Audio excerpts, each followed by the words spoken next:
We've got parts, baby. Welcome back to the channel, everyone. My name is Ty, and over the past couple of weeks, we have been fixing up my 04 Kawi Z1000.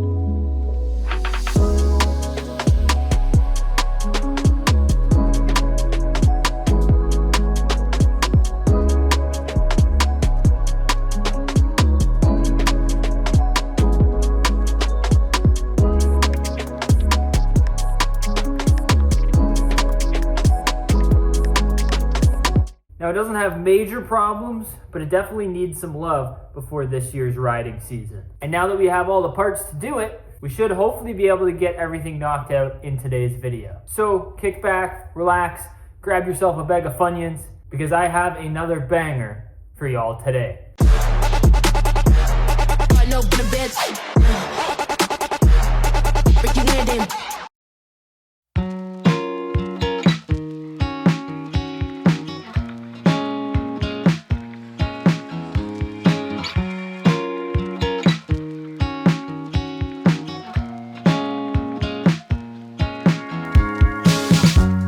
If you haven't seen any of the previous episodes of this series, I'll leave a link down below in the description to the playlist. But for those of you who don't know ball, let's go over the stuff that we're going to be doing to this bike. For those of you who don't know, this is a tire, more specifically, a rear tire, which my bike needs. Along with that, we're also going to be doing the front and rear sprockets. These are JT steel sprockets paired with a EK X-Ring chain. Yes, I know a lot of you guys are DID fanboys, and I am myself. I was looking for the specific VX3 chain that I wanted, but unfortunately it didn't come in the size that I needed or the color that I specifically wanted. So instead, I got a more budget-friendly chain, and I say that in air quotes because these are the guys that actually make the factory Kawasaki chain for my bike. So if it's good enough for the original manufacturer, I think it's gonna be good enough for me. We've also got an assortment of factory parts, just a bunch of little odds and ends that we gotta fix up on the bike. And speaking of factory parts, we're going with a factory oil filter, of course, paired with some Lucas MA2 10W40 oil. I did put a ton of miles on my bike last year, but either way, I like to do a fresh oil change at the beginning of every riding season. And last but not least, I got my paint supplier to mix me up a can of single stage color match paint for this bike.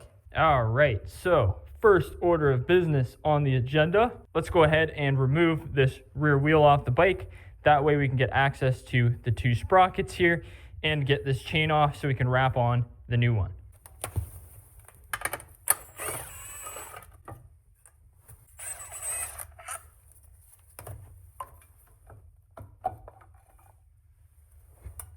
Gross.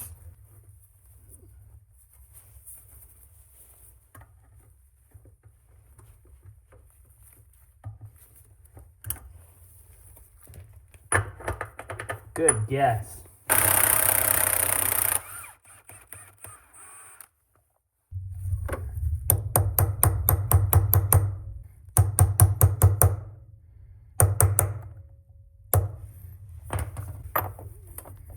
Man, 2 for 2, baby.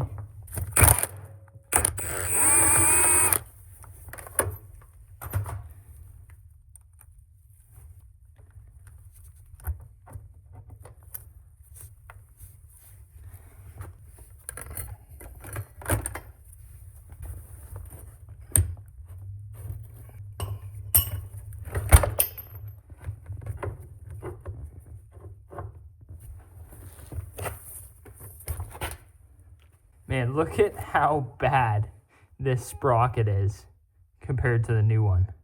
Like, that is crazy how much wear is on this sprocket.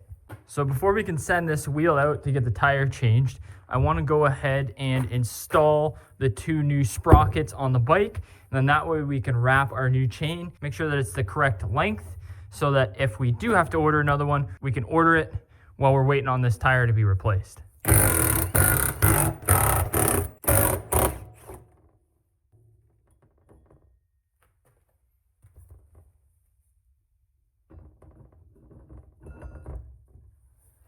Now, these are all nylock nuts, as you can see. but I like to put a little bit of Loctite on each one of these just to be double sure that none of these back out. My general rule of thumb is if it spins, it gets Loctite. So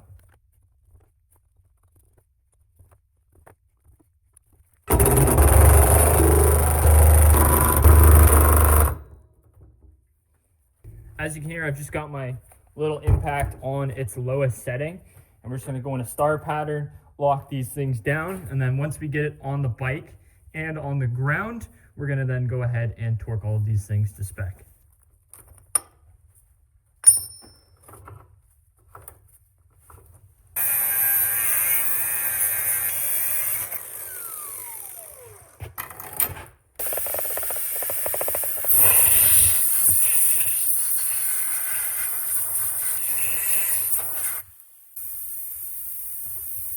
Again, look at the difference. This one doesn't have as much wear, but you can tell, man, this thing definitely needed to be replaced, that's for sure.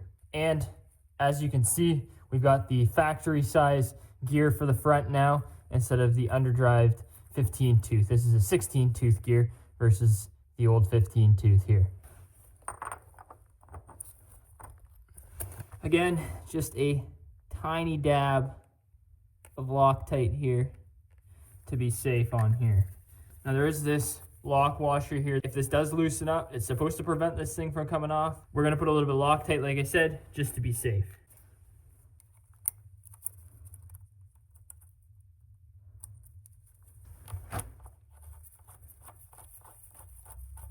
Again, we're just gonna give this a quick hit with the impact driver, but this will get torqued after everything is on the ground and I'm able to use the brake and it's not gonna be spinning.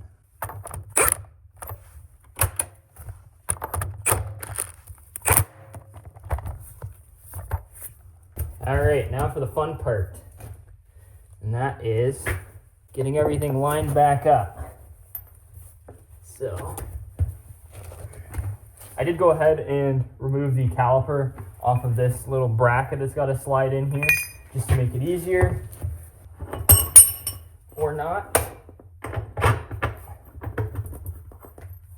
You gotta stick our little washer on here. Where did our piece go? There's our piece. This guy goes in next, like so. Get it to slot in. There we go.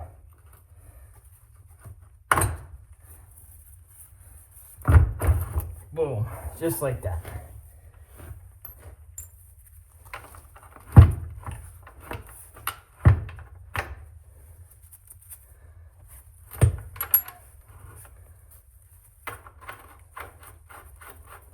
Now we're not going to tighten this thing up all the way. We're just going to kind of get it close. And that way we can roll our chain in and make sure that it is the correct length for what we need. Now originally I wanted to go with a gold finish on a chain, but there was nothing available in the length that I was needing.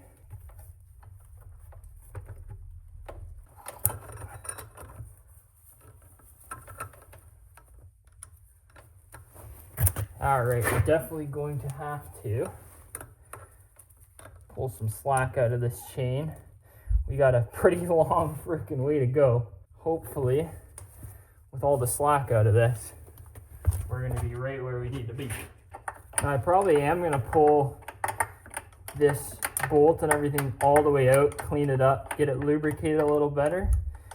But like I said, I want to make sure this sucker is gonna fit. Yeah, this thing's gonna look like a short bike compared to what it used to. Going from basically maximum chain adjustment to nearly nothing. So we sucked that thing in there. Look at that. Perfect fit. It's almost like I knew what chain to order. So let's roll this chain back off of here, take the wheel back off, and then it can be sent out to get the tire put on it.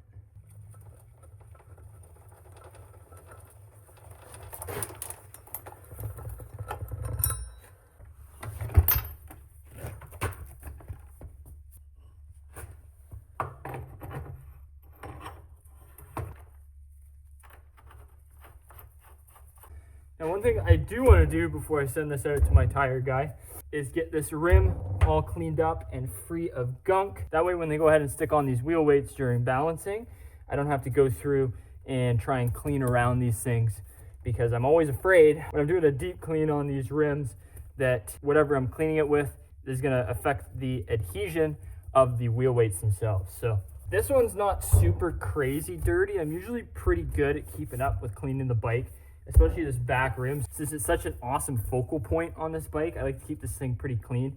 But obviously there's a chain with chain lube on it, kind of just spewing shit out the back, as well as the rear brake, leaving brake dust all over it. So I'm going to show you what I actually use to get rid of a lot of that brake dust, as well as the grease coming off of your chain. And it's probably something that all of you guys have at home. But before I show you that, let's go ahead and get the old wheel weights off of this thing, and then I'm going to tell you all my secrets.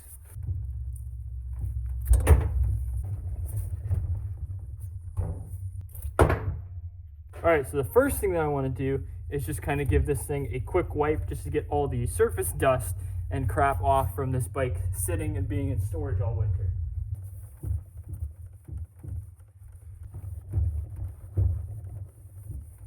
So as you can see, this thing actually cleaned up pretty dang good as is. And that's actually due to the product that I'm about to show you that I treat my wheels with. And that is none other than WD-40. Yes, guys, that is right.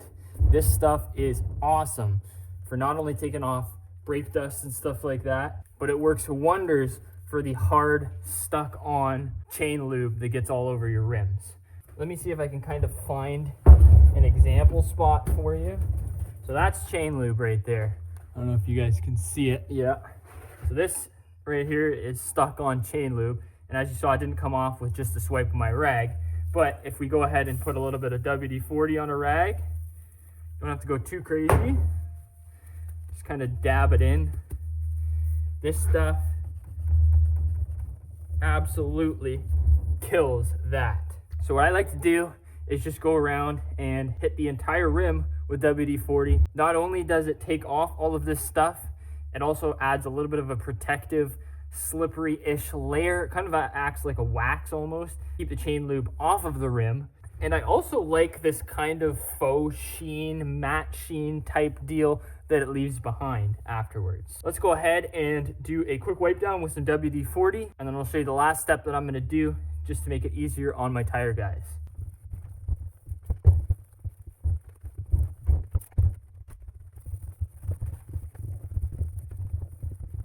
All right, so now that that sucker is looking all nice and shiny, as you can see from that coating of WD-40, unfortunately, WD-40 doesn't do the best at removing the old goop from the old adhesive from the wheel weights. And additionally, once they put the new tire on and they're gonna go to balance this tire, I wanna make sure that the surface around this portion of the rim is nice and clean. It doesn't have a layer of WD-40 on it so that the wheel weights adhere properly to it.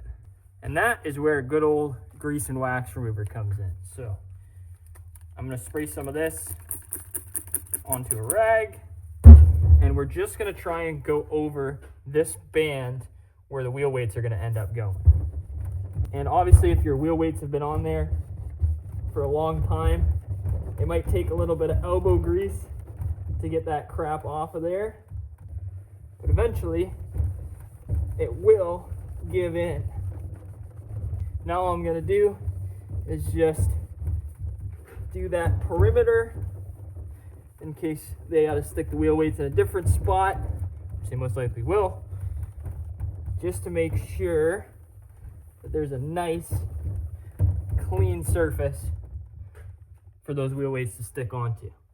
Then you just flip it over, do the same thing on the other side, and bada bing, bada boom, wham, bam, thank you, ma'am. This thing is all ready to roll once you're ready to put it back on the bike. Let's see if we can figure out why the heck this thing is so freaking floppy here. So I went ahead and pulled this sucker out, and I think we found our problem. Just as I suspected, there's supposed to be a little collar that goes in here that holds that bolt tight to this, and as you can see, there's no collar in there. So I'm assuming that they just didn't want to install it when they put on this aftermarket lever or forgot to install it or something. So I did go ahead and get a factory piece here. That's what the collar looks like. Part number 9R2152-0103. And as you can see, they do call it a collar, as I said. Now I'm hoping that this guy just slides in here and it isn't gonna fight me, and it doesn't need to be pressed in or something stupid like that. So let's open this thing up and cross our fingers. Moment of truth.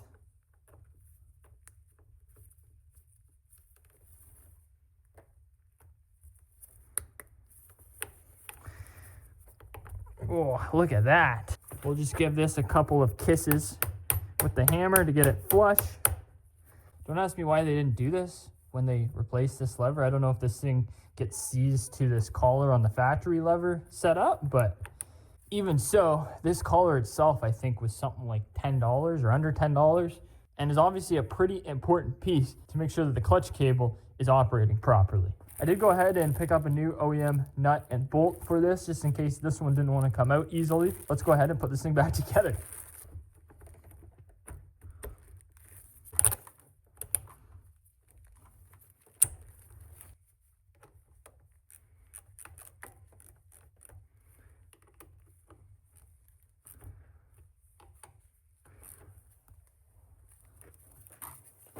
Now we are, of course, going to come through here later with a torque wrench and torque everything to factory spec, of course. But as you can see, other than the little bit of play that we have on our cable here, this thing is nice and tight to that bolt now. Now all we got to do is adjust the clutch cable through this right here, and our 5-minute fix caused by the previous owner is complete. Next up, let's see if we can figure out what the heck we're going to do with this. Like I said in the last video, I had a sticker here, and I wasn't too fond of the sticker anymore, so I went to peel it off, and even using a heat gun, heating the crap out of this thing, it still peeled back the paint. Now, to do this the correct way, we would probably fully sand this down, put a tiny skim coat of filler on there, just so you're not gonna see any of the hard lines here. But as you can see, this thing has already gotten a ton of touch-up spots from rock chips and things like that. So blending this part to make it absolutely perfect is honestly pretty pointless at this point. So I think all I'm gonna do, because this is in kind of an unassuming spot here, is we're gonna give her a good scuff with just a Scotch-Brite pad. And then we've got this single stage color match from my paint supplier to spray bomb that. So let's go ahead and do our first mask of all this stuff while we sand, and then we'll pull that mask off and put our second mask down for when we spray.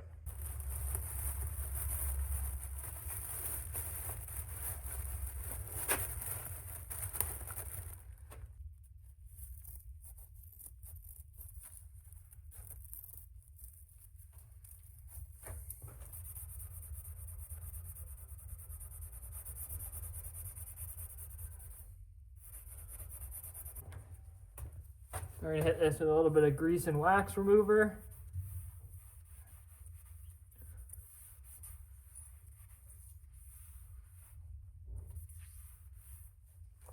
Like that, let it flash off. Do our final mask here.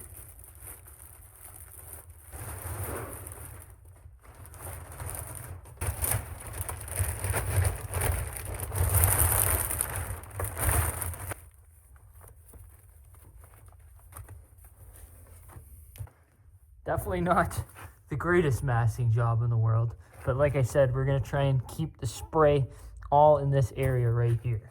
You know how I like to do it. 2 light coats and 1 medium to heavy coat, and this thing should be looking in about 24 hours or so.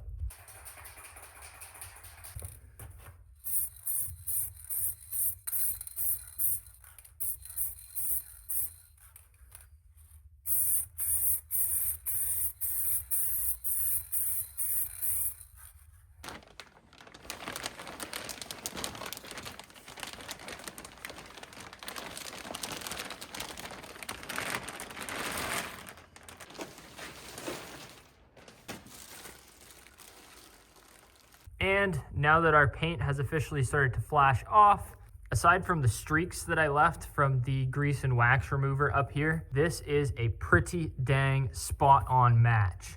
And because it's in such an unassuming spot, you can't really see where that paint had peeled back before. The real test, of course, is after we get this thing off of the stand and pull it out into the sun. And I can't wait for you guys to see how awesome this color looks. And once again, we are now officially playing the waiting game. Not only are we waiting on our paint to dry, we are also waiting for my tire guy to mount and balance our new tire. But that should get done within the next couple of days, and this should be dry within the next 24 hours. So get excited, because in the next episode, we are gonna be taking this thing out on the street. If you're interested in seeing the first riding footage of the 2026 season, make sure you hit that subscribe button and click on that bell so you get notified every time I post an episode from this series or anything that we do in the future. As always, guys, thank you so much for watching, and I'll catch you in the next one. Peace!